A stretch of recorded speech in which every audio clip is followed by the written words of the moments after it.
कहानी की शुरुआत होती है केसी नाम की एक लड़की से, जो थोड़ी उदास और अकेली अपनी दोस्त के बर्थडे में रेस्टोरेंट में बैठी थी। वो बाकी लड़कियों की तरह ज्यादा चुलबुली नहीं थी, अपने में खोई खोई रहती थी। यार पार्टी के बाद क्लेयर, जिसका जन्मदिन है, उसके पिता पूछने लगे कि बेटा केसी, तुम्हारे पापा नहीं आएंगे क्या तुम्हें लेने? इस पर केसी ने बताया कि मेरे पापा नहीं है, मैं अपने अंकल के साथ रहती हूँ, उनकी गाड़ी थोड़ी खराब हो गई है, आप लोग चले जाइए, वो आ जाएंगे। लेकिन क्लेयर के पिता को उसे वहाँ अकेला छोड़ना ठीक नहीं लगा। उन्होंने केसी से कहा कि कोई बात नहीं, मैं तुम्हें घर छोड़ दूंगा। और अब केसी, क्लेयर और मार्शा तीनों गाड़ी में बैठ गई। क्लेयर के पिता गाड़ी की डिग्गी में थोड़ा सामान रखने लगे, लेकिन तभी अचानक एक अनजान आदमी उनके पास आया। गाड़ी की डिग्गी बहुत जोर से बंद हुई और कोई अनजान आदमी ड्राइवर सीट पर आकर बैठ गया। केसी ने हैरानी और डर से भरी नजरों से उस आदमी को देखा। ये क्लेयर के पिता तो बिल्कुल नहीं है। क्लेयर ने उस आदमी को रोकते हुए कहा कि भैया आप गलत गाड़ी में बैठ गए हो। लेकिन केसी समझ गई थी कि कुछ तो गलत होने वाला है। उस आदमी ने खुद मास्क पहना और क्लेयर और मार्शा के मुंह पर कुछ स्प्रे कर दिया।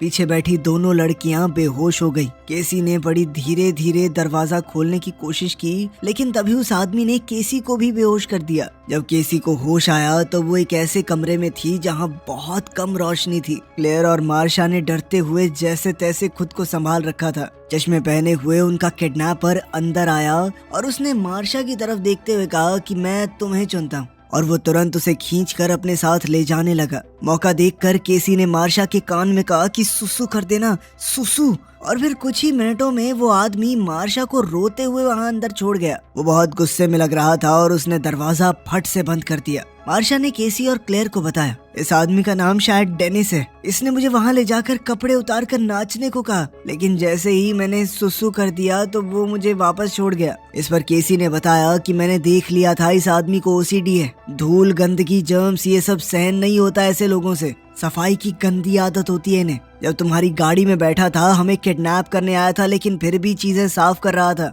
आदत है ना। क्लेयर बाकी दोनों लड़कियों को संभालते हुए कहने लगी कि डरो मत, सब ठीक हो जाएगा, हम मिलकर उसका मुकाबला करेंगे।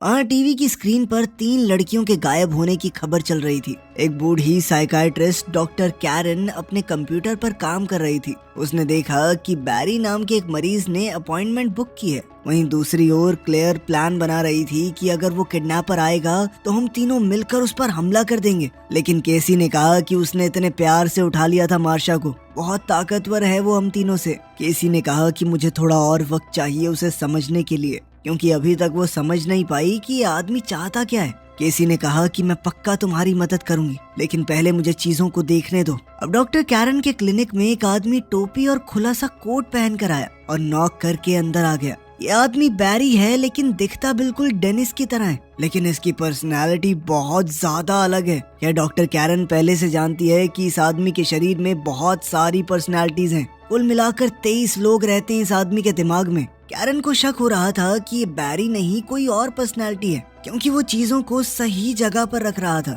ये हरकतें तो डेनिस की हैं। खैर लड़कियां अभी भी उस बंद कमरे के दरवाजे से झांकने की कोशिश कर रही थी। उन्होंने देखा कि शायद किडनैपर के साथ कोई औरत भी है। ये औरत डेनिस से बात कर रही थी, जो लड़कियों के हिसाब से किडनैपर का नाम है। अचानक से वो औरत दरवाजे के पास आई और उसने कमरे का दरवाजा खोला। लड़कियों ने देखा कि ये कोई और नहीं बल्कि वही आदमी है। उसने बस लड़कियों के कपड़े और हील पहनी हुई थी। ये देखकर वो लड़कियां हक्की बक्की रह गई। वो सोच में पड़ गई कि उनका किडनैपर औरत के कपड़ों में क्यों है। मैंने डेनिस से बात की है, वो तुम्हें परेशान नहीं करेगा। और फिर वो वहाँ से दरवाजा बंद करके चली गई। उस बिना खिड़की के कमरे में मार्सिया और क्लेयर एक दूसरे से बात करने लगे कि पागल है ये आदमी, खुद से ही बातें किए जा रहा है, ये हमें मार देगा, छोड़ेगा नहीं। तभी कुछ देर बाद उनका किडनैपर डेनिस कमरे में एक बाल्टी के साथ आया। वो गुस्से से बड़बड़ा रहा था कि बाथरूम इतना गंदा क्यों है। उसने लड़कियों को सफाई का सामान देकर कहा कि इसे साफ रखा करो, ठीक है। उसने साथ ही ये भी कहा कि मैंने पेट्रिसिया से वादा किया है, मैं तुम्हें छूऊंगा तक नहीं,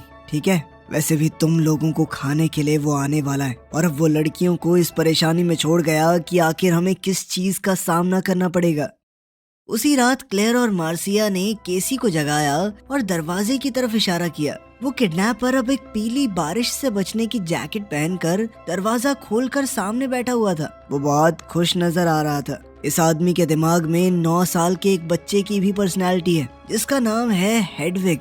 वो बार बार एक ही बात बोल रहा था कि कोई आने वाला है, वो तुम्हें अच्छा नहीं लगेगा। इस बार लड़कियां समझ गई कि ये किडनैपर नाटक नहीं कर रहा, शायद उसे सच में मल्टीपल पर्सनालिटी डिसऑर्डर है। लड़कियों को महसूस हुआ कि ये रूप थोड़ा भोला है और शायद आसानी से उनकी बातों में आ जाए। उन्होंने उससे सवाल पूछना शुरू किया ताकि कुछ पता चल सके। केसी ने हेडविग को कहा, इधर आओ, तुम्हें एक सीक्रेट बात बताऊंगी। केसी ने हेडविग से कहा कि वो हमारे लिए नहीं, तुम्हारे लिए आ रहा है। मैंने पेट्रिसिया और डेनिस को बात करते हुए सुना था कि उन्हें इस बार एक लड़का चाहिए 9 साल का। ये सुनकर हेडविग थोड़ा डर गया। वो बार बार बोलने लगा कि तुम झूठ बोल रही हो, लेकिन केसी ने कहा कि हम तीनों तुम्हारी मदद कर सकती हैं उससे लड़ने में, हमें बस यहाँ से बाहर ले चलो। लेकिन हेडविग को अभी भी शक हो रहा था। वो जल्दी से दरवाजे की तरफ भागा और उसने दरवाजा बाहर से बंद कर दिया। केसी ने दरवाजे के गैप से देखा कि हेडविग भागता हुआ गया था। उसने दूसरा दरवाजा भी बड़ी हड़बड़ी में खोला। अब लड़कियां इस सोच में पड़ गई कि जरूर इस कमरे से निकलने का कोई रास्ता तो होगा। अब वो पूरे कमरे की दीवारों को थपथपा कर देखने लगी। तभी क्लेयर को शक हुआ कि शायद छत की दीवार खोखली हो सकती है और उसने उल्टा लटक कर अपनी हील से उसे फाड़ दिया। तभी हेडविग अचानक से कमरे में वापस आने की जिद करने लगा। क्लेयर ने जल्दी से छत से एक ग्रिल हटाई, जबकि मार्शा और केसी दरवाजे को पकड़े हुए थे। लेकिन वहीं हेडविग दरवाजा खटखटाते हुए डेनिस में बदल गया। डेनिस के अंदर हेडविग से ज्यादा जोर था और उसने दम लगाकर दरवाजे को खोल दिया। क्लेयर छत पर चढ़कर ये देख रही थी कि सीलिंग से वो रास्ता कहां पर जाता है, पर तभी डेनिस चिल्लाता हुआ उसका पीछा करने लगा। क्लेयर जल्दी से एक खाली लॉकर में छुप गई, लेकिन डेनिस ने उसे ढूंढ लिया। अब उसने क्लेयर को पकड़कर एक अलग कमरे में बंद कर दिया और साथ ही उसे अपने कपड़े उतारने को कहा। फिर वो मार्शा और केसी के कमरे में गया और सीलिंग को ठीक कर दिया। उसने धमकी दी कि अब क्लेयर तुम दोनों से दूर अलग कमरे में बंद रहेगी। उसने इन दोनों को भी कूड़ा उठाने के लिए कहा कि साफ सफाई रखा करो यहाँ पे। वहीं डॉक्टर कैरन अपने कुछ साथियों के साथ कंप्यूटर पर मीटिंग कर रही थी। वो सभी लोग डिसोसिएटिव आइडेंटिटी डिसऑर्डर के बारे में बातचीत कर रहे थे। डॉक्टर ने बताया कि इस तरह के इंसान के दिमाग में अलग अलग जगहें बन जाती हैं। हर एक पर्सनालिटी का अलग दिमाग होता है और यहाँ तक कि अलग ताकत भी। कॉन्फ्रेंस के बाद बैरी डॉक्टर कैरन से मिलने आया, लेकिन अब तक कैरन पहचान गई थी कि ये बैरी नहीं बल्कि डेनिस है। लेकिन बैरी ने साफ मना कर दिया कि पेट्रिसिया और डेनिस को बाहर आने की इजाजत नहीं है। कैरन बार बार सच जानने की कोशिश कर रही थी और बैरी को इस बात से बहुत चिढ़ मच रही थी। जब उसने बैरी को बाहर निकलते हुए सीसीटीवी में देखा तो कैरन समझ गई कि उसका शक बिल्कुल सही है। डेनिस या पेट्रिसिया में से कोई एक पर्सनालिटी बैरी के रूप में उससे मिलने आई थी। उधर कमरे में मार्सिया कहने लगी कि इससे पहले कुछ हो जाए हमें यहाँ से बाहर निकलने का रास्ता ढूंढना होगा। खैर जल्द ही उनका किडनैपर पेट्रिसिया के रूप में मार्सिया और केसी के कमरे में आया। उसने इन दोनों को तैयार किया और खाना खिलाया। उसने उन दोनों को खाना खाने के लिए किचन में बुलाया, क्योंकि उसके हिसाब से दोनों अच्छी लड़कियां हैं, क्लेयर जैसी नहीं, भागने की कोशिश नहीं करेंगी। जब पेट्रिसिया खाना बना रही थी तो मार्सिया ने एक स्टूल उठाया और जोर से उसके ऊपर वार किया, लेकिन तभी पेट्रिसिया चली गई और डेनिस ने दिमाग पर कंट्रोल ले लिया। उसने केसी से कहा कि अभी के अभी खुद को अलग कमरे में बंद कर दो और साथ ही मार्सिया को सजा के तौर पर अलग कमरे में बंद कर दिया। डेनिस ने गुस्से में केसी से कहा कि तुम लोगों को वो कच्चा खा जाएगा, बढ़िया ही होगा तुम्हारे साथ, कोई प्यार से पेश आए तो धोखा देती हो तुम। खैर अगले दिन जब केसी की नींद खुली उसने देखा कि हेडविग उसके पीछे लेटकर सोया हुआ था। हेडविग ने बताया कि बैरी और पेट्रिसिया तुम लोगों से गुस्सा हैं, अब वो जल्द से जल्द बीस्ट को बुलाना चाहते हैं, लेकिन मैं अलग हूँ, मुझे तुम्हारी चिंता है सच में। इस बात पर केसी ने हेडविग से पूछा कि क्या तुमने कभी बीस्ट को देखा है। ये सुनकर हेडविग थोड़ा घबरा गया। उसने बात बदलते हुए कहा कि क्या मैं तुम्हें किस कर सकता हूँ। केसी ने ना चाहते हुए भी हामी भर दी, क्योंकि वो हेडविग के भोलेपन का फायदा उठाकर वहाँ से निकलना चाहती थी। इसके बाद उसने हेडविग से कहा कि तुम तो बहुत अच्छा किस करते हो। फिर उसने हेडविग से कहा कि हम दोनों को तुम्हारे कमरे में जाके डांस करना चाहिए, है ना, गाने सुनते हुए। लेकिन हेडविग ने कहा कि मुझे यहाँ से जाना होगा, क्योंकि बैरी नाम की एक पर्सनालिटी की मीटिंग है डॉक्टर कैरन के साथ। इस सेशन के दौरान डॉक्टर कैरन ने सीधे तौर पर कहा कि मैं बैरी नहीं डेनिस से बात कर रही हूँ। सही कह रही हूँ ना मैं। डॉक्टर कैरन ने डेनिस की बेइज्जती की, कहा कि तुम एक नंबर के बेकार इंसान हो, लड़कियों से कपड़े उतरवा कर डांस करवाना पसंद है तुम्हें। छी, कितनी गंदी हरकत है। सामने बैठा डेनिस अभी भी उसकी बात को मानने को तैयार नहीं था, लेकिन फिर कैरन कहने लगी कि अगर ऐसा करोगे ना तो बाकी 22 पर्सनालिटीज मिलकर तुम्हें खत्म कर देंगी। इस पर डेनिस ने सीधे तौर पर कहा कि मुझे और पेट्रिसिया को छोड़कर बाकी 22 पर्सनालिटीज एकदम बेकार हैं और मैं बेचारे कमजोर केविन को बचाने के लिए ही बाहर आया हूँ। वरना दुनिया उसे रौंद कर चली जाएगी। केविन दरअसल इस आदमी का असली नाम है। अब कैरन ने कोशिश की कि वो किसी तरह डेनिस से निकलवा सके कि आखिर ये बीस्ट का क्या चक्कर है, लेकिन डेनिस ने कोई खास जवाब नहीं दिया।